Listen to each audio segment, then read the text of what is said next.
सवाल इस देश के कबीर का है, सवाल इस देश के अब्राहम, दुनिया के अब्राहम लिंकन, महात्मा गांधी, अब्दुल गफार हो, चाहे राजेंद्र बाबू हो, चाहे सरदार पटेल हो, चाहे नेहरू हो, जिन लोगों ने इस दुनिया में वसुधैव कुटुंबकम एक स्वतंत्र विचार, एक स्वतंत्र समाज की कल्पना की थी, जिसमें सबकी आजादी, सबको जीने की आजादी, सबको मुस्कुराने की आजादी, सबको आर्थिक आजादी, सबके अपने अपने विचारों के साथ चलने की आजादी, यह हमारा संविधान ही नहीं, हमारा गीता, हमारा कुरान, हमारा रामायण, हमारी बाइबिल, हमारा ग्रंथ, ये जो दुनिया में हमारे राम, रहीम, नानक, बुद्ध, कबीर, वाल्मीकि, संत रविदास, मोहम्मद साहब, हजरत, जो लोग आए, दुनिया में कल्याण की बात किया, दुनिया में खुशियों की बात किया, कोई भी धर्म आए तो उन्होंने शोषण के खिलाफ काम किया, उन्होंने गलत नीतियों के, गलत विचारधारा के खिलाफ, आडंबर, अंधविश्वास, कर्मकांड, ऐसा विचार जो समाज को कमजोर करता हो, जो किसी विचार को कमजोर करता हो, जो किसी इंसानियत में फर्क करता हो, जो किसी समाज को, क्षेत्र को, भाषा को तोड़ता हो, तब समाज में हमारे बीच बड़े महापुरुष आए और उन्होंने दुनिया को जीने का एक सच्चाई का रास्ता दिया, और वही है हमारा संविधान, एक सच, एक ऐसा सच जिन्होंने मिनिमम रिक्वायरमेंट, फंडामेंटल राइट, हर व्यक्ति की स्वतंत्रता, उसके विचार, उसके धर्म, उसके मजहब, उसके रहने, उसके खाने, उसके जीने, और उसकी इक्वलिटी, एक बैलेंस, समान, कोई बड़ा नहीं, कंप्लीट, एक सेम इकोनॉमी, फंडामेंटल राइट ऐसा जो सबको न्याय मिले, एक गरीब आदमी, आम आदमी, मैं बार बार कहता हूं और मैं सदन में भी कहता हूं, आज भी मैं फिर कह रहा हूं, भैया 140 करोड़ की आबादी है, 140 करोड़ में 18 से 20 करोड़ इस्लाम को मानने वाले लोग हैं, उसके बाद सिख है, ईसाई है, बौद्ध धर्म को मानने वाले लोग हैं, उसमें एसटी, एससी भी है, ईबीसी भी है, जो लोग अंबेडकर को मानने वाले लोग हैं, वो सभी धर्मों की सम्मान रक्षा करते हैं, वो सबकी इज्जत करते हैं, वो संविधान के इतर बात नहीं करते। इसमें 24 से 25, 26 करोड़ लोग 140 करोड़ में वो लोग हैं जो अलग विचारधारा, अलग धर्म, जो इंसानियत के लिए वो भी काम करते हैं, और सनातन को मानने वाले लोग भी इंसानियत के लिए काम करते हैं। एक तरफ 25 से 26 करोड़ वो लोग, दूसरे तरफ 84 करोड़ वो लोग हैं जिसको 5 किलो अनाज दिया जाता है, जो गरीब है, कमजोर है, जिन्हें भगवान किस्मत भाग समझा दिया जाता है, जिनके पास रोटी नहीं होती, जिनको न्याय नहीं मिलता, 2 वक्त का दाल नहीं होता, 2 वक्त का साग नहीं होता, वो सिर्फ किसी तरह जीते हैं। ये जो बीजेपी वाले हैं, आजाद हिंदुस्तान के बाद पहले भी ये सरकार बनाए थे, अटल बिहारी वाजपेयी जी, मैं उन्हें एक स्वाभाविक प्राइम मिनिस्टर मानता हूं, मैं उन्हें पार्टी कोई हो, लेकिन जब व्यक्ति संविधान को मानकर संविधान को सर्वोच्च मानता है, तो व्यक्ति हमारे देश के लिए अम्बेडकरवादी सोच के साथ खड़ा होता है, तो उसकी इज्जत करनी चाहिए। मैं उसकी इज्जत करता हूं, लेकिन 12 साल पहले एक व्यक्ति का इस देश के वजीर के रूप में आना हुआ, उन्हें लोगों ने ताकत दी, उनसे उम्मीद थी, उन्होंने सपना दिखाया था गरीबी खत्म करने का, उन्होंने सपना दिखाया था 15 लाख रुपए का, उन्होंने सपना दिखाया था काला काला धन वापस आएगा, और इस दुनिया के गरीबों को हम अमीर बनाएंगे। उन्होंने सपना दिखाया था जाली नोट का, उन्होंने सपना दिखाया था इस एजुकेशन का, उन्होंने सपना सबसे बड़ा, जब वो पीएम बने तो उन्होंने सबसे बड़ा सपना दिखाने का काम किया रात के 12 बजे नोटबंदी का। हमसे गरीब कहते थे कि पप्पू यादव जी आप विरोध क्यों कर रहे हैं, नोटबंदी के बाद तो अमीर लोग खत्म होगा और गरीब अमीर हो जाएगा। मैं यह बात बार बार कहता था ट्वीट पर, सदन में, यह गलत ये गलत है इस देश के लिए। यह नोटबंदी किसान को भी समाप्त करेगा, आने वाले पीढ़ी के सपने को चूर करेगा, हमारी उम्मीदें खत्म कर देगी, हमारे विश्वास को धक्का लगेगा, हमारी बेटियां और महिलाएं के हाथ खाली हो जाएगी। आम आदमी जो व्यापारी है, छोटा छोटा, परचून की दुकान, दूध की दुकान या जिस चीज की दुकान, दवाई की दुकान, सब्जी की दुकान, फल की दुकान, उसकी जिंदगी तबाह हो जाएगी। महिलाओं की किचन, चाहे जिस जात का हो, वह जीने के लायक नहीं बचेगा।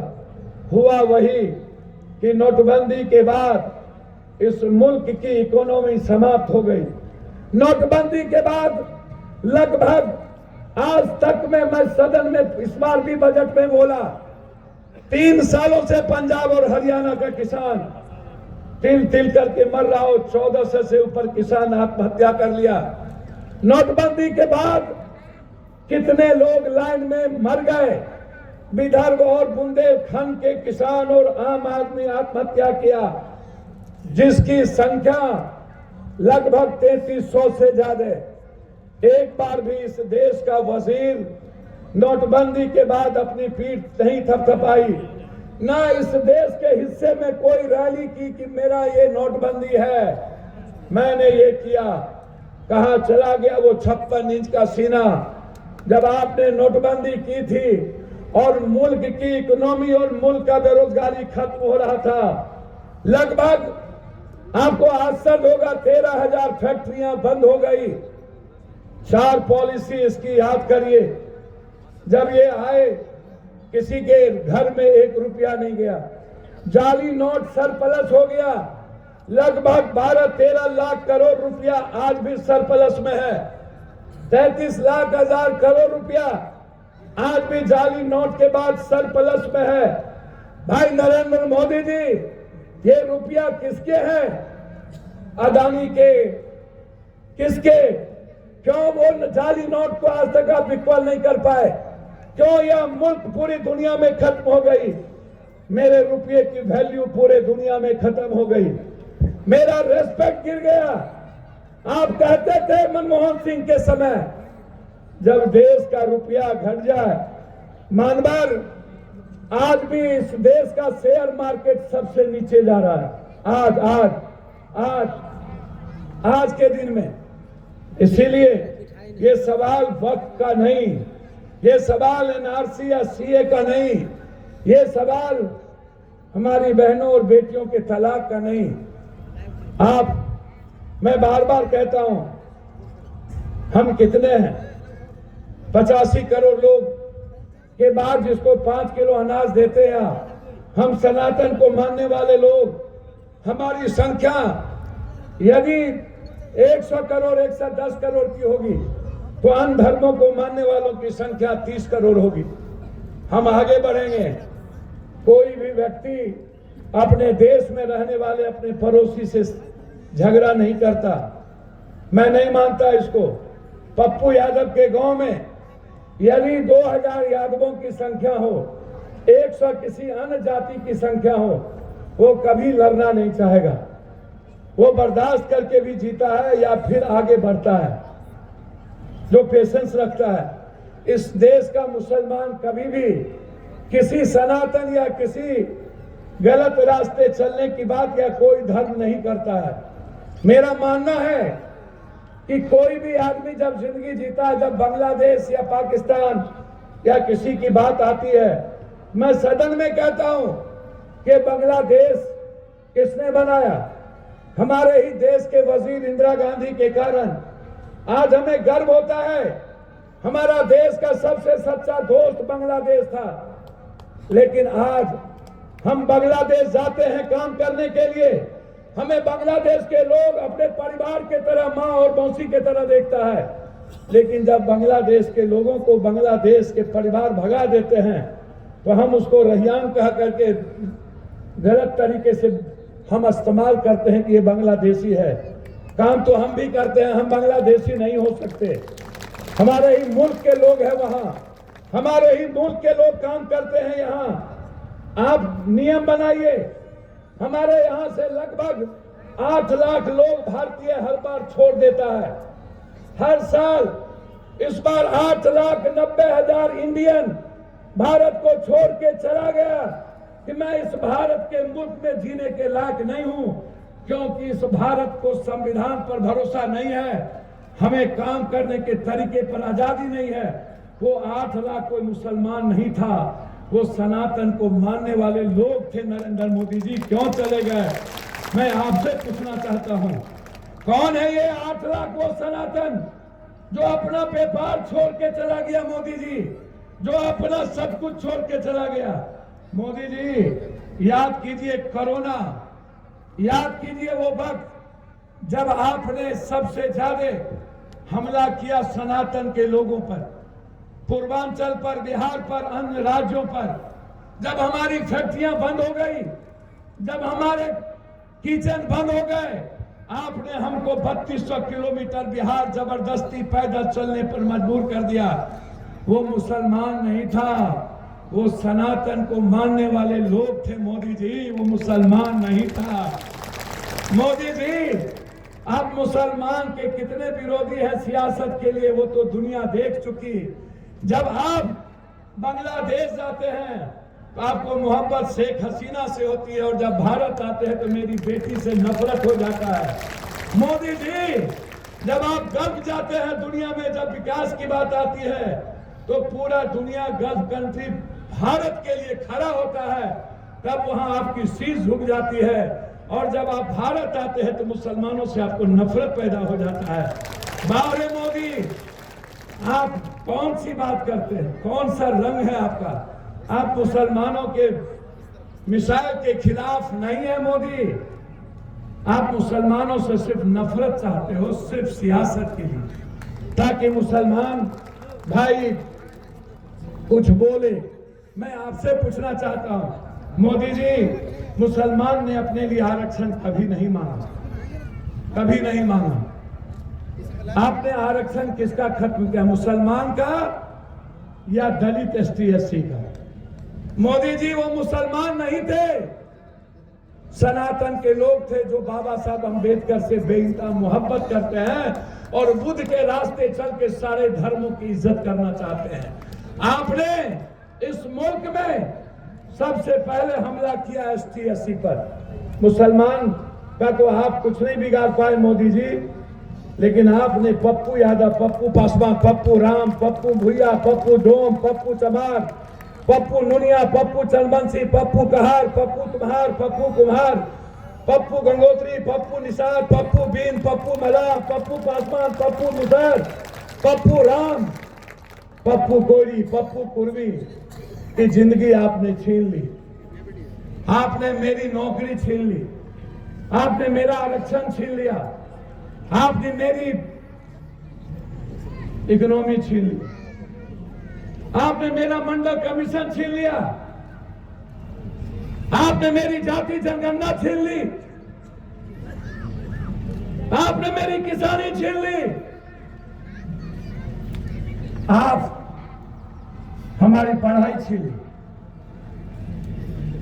आज हम लड़ रहे हैं आरक्षण के लिए। अभी हमारे मित्र 69 तमिलनाडु मित्र हमारे कह रहे थे 69। मैं धन्यवाद देना चाहूंगा SDPI के लोगों को कि आप बेंगलोर और तमिलनाडु में जिस ताकत के साथ पिछड़ों के साथ खड़े होते हैं, आप पर गर्व का विषय है और आप पर गर्व करना चाहिए। आप मुसलमानों की बात कम करते हैं और पिछड़ों की बात ज्यादा करते हैं। मुझे अच्छा लगता है जब स्टालिन 69% आरक्षण दिया तो मोदी जी आप उसके खिलाफ सुप्रीम कोर्ट चले गए। वो मुसलमान नहीं था मोदी जी, वो आदिवासी था। मोदी जी, जब आप छत्तीसगढ़ में 3200 युवा को गोली से भुजवा दिए, वो मुसलमान नहीं था, वो आदिवासी था, आतंकवादी कह करके। मोदी जी, आपकी पहली बार सरकार बनी, नवीन पटनायक को हट के जब आपने सरकार बनाया, इतने कम दिनों में आपकी पुलिस ने 1300 पप्पू यादव के बच्चों को गोली मार के खत्म कर दिया। वो मुसलमान नहीं था, वो एसटी एससी और आदिवासी के बच्चे थे। आपने किसको आतंकवादी बनाया? आप किसको चाहते हो उग्रवादी बनाना? मोदी जी, कोई एक ऐसा शहर बताओ, कोई ऐसा घर बताओ जब आपका कोई 1 रुपया किसी दलित एसटी के घर में गया होगा। आपका हमला हम पर है, ताकि मैं इन लोगों के साथ भगवान भगवान करता रहूं, बुद्ध की बात और संविधान की बात ना करूं। गोरी, कुम्हार, कमार, चमार, बैस, चौधरी, कलवार, शाह, नुनिया, जसवाल, यह अपने अधिकार की बात ना करे, या सिर्फ भगवान के अलावे दूसरी बात ना करे। इसीलिए आप कभी एनआरसी, कभी सीए, कभी तलाक, कभी सिविल कोड, कभी वक्फ। अरे मोदी जी, पढ़ो ना। संविधान के आर्टिकल में इस देश के मुल्क में सभी धर्मों को स्वतंत्र जीने का अधिकार दिया गया है। आप कैसे हमारे संविधान को छीनोगे? चाहे सिख हो, ईसाई हो, चाहे कोई मत हो। मैंने बजट में कहा, मानवर 3 लाख करोड़ से ज्यादा पैसा बाबाओं के पास होता है। भैया, 169 लाख करोड़ रुपया कर्ज है भारत पर, और इन लोगों के पास 10 लाख हजार करोड़ से ऊपर धन रखा हुआ है। हम उसकी बात नहीं करते हैं, हम बात करते हैं सड़क पर उस व्यापारी से पैसा लेने की जिसके पास जीने के लिए कुछ नहीं बचा है कोरोना के बाद। इसीलिए मैं बस इससे ज्यादा आज कुछ नहीं कहूंगा। मैं सिर्फ इतना कहूंगा, इस मुल्क में जब से मोदी जी आए, उनके पास इस मुल्क की सबसे बड़ी ताकत, उन्होंने जो झूठ बोला और हमला किया वो थे किसान, जिनको उन्होंने इस भारत के मुल्क का जो सबसे बड़ी ताकत थी, मोदी जी ने उस किसान की जिंदगी को तबाह कर दिया। और आज खाद भी 400 साढ़े 400 रुपया में मोदी मिलता है। 56 इंच का सीना है तो खाद तो दिला दो 250 रुपया में, है औकात। आज किसान बर्बाद हो गए। एक तरफ इसी मुल्क में 1.5 साल से मणिपुर, जहां वो मुसलमान नहीं है, या तो वो कुकीज है या तो वो मत्तो है जाति का, वो मुसलमान नहीं है। 100 से ज्यादा बेटियों का बलात्कार, आपने इतने मजबूत प्राइम मिनिस्टर है कि मेरी बेटी का बलात्कार होता रहा, और आप धृतराष्ट्र के तरह मुख दर्शक बन के हिंदुस्तान में बैठ के मेरी बेटी का तमाशीन बनते रहे। आप कैसा वजीर हो मोदी जी? आप, मुझे लगता है कि आपको सनातन क्या जन्नत में भी आपको तंग करेगा यह लाश जो बेटियां हमारी है। मोदी जी, अरे ईमान है तो अभी भी वक्त है आपके पास। सारी गलतियां को स्वीकार कर लो। आप कैसा प्रधानमंत्री हो? नेपाल जो सबसे छोटा देश है हमें आग दिखाता है, और पोखरा में चाइना ने सैनिक का एयरपोर्ट बना लिया। तुम्हारी औकात नहीं हुई आज तक एक बार नेपाल को कुछ कर लो। मोदी जी, हमारे हाथ से मुल्क चले गए। श्रीलंका का रास्ता बंद हो गया, बांग्लादेश का रास्ता बंद हो गया, ताइवान और वियतनाम चीन ने अपने मुट्ठी में ले लिया। भूटान का मंत्री चीन में जाके बैठता है, और दुनिया के इतिहास में पहली बार, जब कभी इंदिरा गांधी थी, नेहरू थे, सरदार पटेल थे, लाल बहादुर शास्त्री थे, जिसने कहा था जय जवान जय किसान, किसी ने इस मुल्क की ताकत के तरफ देखने की हिम्मत की तो इंदिरा गांधी ने कड़ा जवाब दिया करता था, आप दुनिया के उतने कमजोर प्राइम मिनिस्टर निकले कि आप जाकर के डर से सरेंडर करते हो ट्रंप के पास और मेरी बेटी के कमर में रस्सा लगा के हमारे मुल्क में ले आता है। हमारी औकात नहीं होती है इस मुल्क में कुछ बोलने की। हम कैसे देश के लोग थे, हमारे देश के सामने ये हैसियत नहीं थी। लेकिन आज ना तो हम किसानों के लिए लड़ पाते हैं, ना तो हम नौकरी की बात कर पाते हैं। 2 करोड़ नौकरी ही खत्म हो गई, लगभग 33 करोड़ बेरोजगार हो गए लोग। उसमें मोदी जी मुसलमानों की संख्या कम थी। मोदी जी कोरोना के बाद सारी फैक्ट्रियां बंद हो गई। मैं कोई जात और धर्म के लिए मुखालफत नहीं करता हूं। मेरे पूर्णिया में एसडीपीआई के लोगों ने और हमारे ही परिवार और बुजुर्गों ने इस सीमांचल में एक शुरुआत की है। इसीलिए यह मेरा दायित्व था एज ए सांसद इस मुल्क के संविधान को बचाने के लिए आपकी मदद करना। और पप्पू यादव बेटे की तरह खड़ा है, हम सगे भाई के तरह खड़े हैं। हिंदुस्तान की वो सदन में वो आवाज, मैंने कोई राजनीतिक नहीं, कोई मतलब नहीं। जब कोई विचारधारा आता है तो उसमें पप्पू यादव की कोई राजनीति नहीं होती। हमें राजनीति नहीं आता। राजनीति आता तो या तो हम नेपाल के पीएम हो गए होते या तो अन्य स्टेट के सीएम हो गए होते, हम भी कहीं चले गए होते, हम भी किसी के साथ समझौता कर दिए होते। मैं मानता हूं कि बिहार बड़ा विचित्र प्रदेश है, अपनों को दूर भगाता है, दूसरों को घरे लगाता है। कभी साहबुद्दीन जी आ जाते हैं चुनाव लड़ने तो कभी एमजे अकबर, कभी कोई, कभी मुफ्ती मोहम्मद सईद। आप दूसरों के घर तो अच्छा लगता है, जिया माए मरा मौसी आपको सौतेला तो अच्छा लगता है, लेकिन अपना बेटा जो दुनिया में सबसे ज्यादा आपकी वकालत करता है, यदि दुनिया में ये औकात किसी के पास है नंगे तार को छूने की तो अकेला पप्पू यादव को है या तो प्रियंका गांधी को है जो खुल के बोलता है। आप सेकुलर पार्टियां को भी उठा के देखो जो खुल के मुखालफत कांग्रेस के अलावा कोई नहीं करता, एसडीपीआई के अलावा कोई नहीं करता।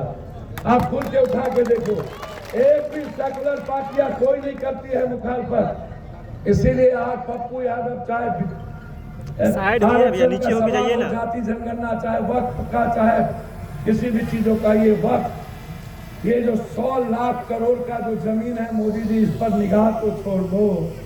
ये तो अल्लाह का है, इसको क्यों मुसलमान मानते हो? ये किसी मुसलमानों का मोदी जी नहीं है, ये तो अल्लाह का वक्फ है। जहां से दुनिया और तालीम बदलने की तैयारी होती है, यहाँ सियासत नहीं होता है। इस वक्त में मोदी जी कभी कभी धर्म को तो बख्श दो, कुंभ को तो नहीं बख्शे, कम से कम वक्त को तो बचने दो। मोदी जी कुंभ में भी हमारे भगवान को आपने नहीं छोड़ा। 140 साल का कुंभ कह करके, जबकि 12 साल के बाद कुंभ लगता है। कुंभ के पानी को दुनिया का सबसे गंदा पानी बन दिया। आस्था की चीज थी, कुंभ मेरा था, जिंदगी मेरी थी, भगवान मेरा है, इबादत मेरा है। मोदी तुमने तो जबरदस्ती भगवान बनने का प्रयास किया। नर्क में भी जगह नहीं मिलेगा मोदी जी, इसलिए आप चिंता ना करिए। जिसने कुंभ को नहीं बख्शा उसको कोई नहीं बख्शेगा। अरे पत्रकार बंधु, आप नेता का तो बयान दिखाते हो, लेकिन शंकराचार्य का बयान क्यों नहीं दिखाते हो? शंकराचार्य कहता है कि ये लोग नफरती है, ये लोग मुल्क के सनातन के दुश्मन है। शंकराचार्य का भी तो बयान दिखा लो। शंकराचार्य कहते हैं कि ये जो लोग हैं, ये लोग इंसानियत के, सनातन के दुश्मन हैं, ये गरीब के दुश्मन है, ये भगवान के दुश्मन है। भगवान मेरा है, सनातन मेरी जिंदगी है, गरीब की जिंदगी में सनातन की विचारधारा है। जब तक गरीब की खुशियां नहीं बदलेंगे तब तक पप्पू यादव चैन से नहीं बैठेगा, ये याद रखिएगा। 10 मार्च से सदन में जो हवा हाउस चलेगा, एक तरफ यदि आरक्षण होगा, दूसरे तरफ जाति जनगणना, तो तीसरे तरफ वक्त भी होगा। आर पार की युद्ध होगी, लड़ाई होगी। बहुत संख्या में तुम हो सकते हो, लेकिन याद रखना लड़ने का जज्बा है। संविधान से इतर यदि कोई कानून ला करके किसी भी विचारधारा को तुम खत्म करना चाहोगे तो पप्पू यादव जैसे लोग जब तक जिंदा रहेगा किसी एक जाति के भी विचार को खत्म करने की तैयारी नहीं हो सकती, संविधान को खत्म करने की तैयारी नहीं होगा। इन्हीं शब्दों के साथ मुझे लेट हुई, बासी चले गए, डगरवा कई घटना थी। मैं क्षमा मांगते हुए अपने राष्ट्रीय अध्यक्ष और अपने यहाँ के कमेटी के साथियों को मैं धन्यवाद देता हूँ, पूर्णिया के साथियों को धन्यवाद देता हूँ कि दूर आए, दुरुस्त आए। कहीं से तो शुरुआत हुई, एक बड़ी आगाज होना चाहिए था, लेकिन मैं आग्रह करना चाहूँगा, आप जहाँ भी मेरी बात सुन रहे हो कि आप किसी ने कोई दिक्कत नहीं थी, आज इस पूर्णिया के धरती पर वक्त के सवाल पर तिल में जगह नहीं रखना चाहिए। मैं मुसलमान भाइयों से कहना चाहूँगा, अरे मुसलमान भाइयों, आप तो लड़ना जानते हो, दलित और आदिवासी। भगवान बिरसा मुंडा के बाद यदि किसी के लड़ने और मरने का जज्बा किसी ने पैदा किया तो हजरत हुसैन ने किया। तो आपको दिखाना चाहिए था लड़ने की ताकत। आपकी एक अच्छी शुरुआत थी। चलिए अब कम आए शुरुआत के, इसके लिए आपको बहुत बहुत धन्यवाद देते हुए मैं हृदय की गहराइयों से आप इस लड़ाई को अपने जब जिंदा रखो, सोशल मीडिया से इस लड़ाई को जिंदा रखो। आप इतनी आवाज दो कि दिल्ली की सल्तनत हिल जाए और उसको कान का पर्दा फटे और वो एक नई लड़ाई लड़े। इसीलिए आप सोशल मीडिया, इंस्टाग्राम के माध्यम से लड़ते रहो, यही मैं आपसे कहने आया हूँ। और जाइए आप अपने घर में जाके अपने बहनों से कहिए निकलना चाहिए था, अपने बुजुर्गों से कहिए निकलना चाहिए था।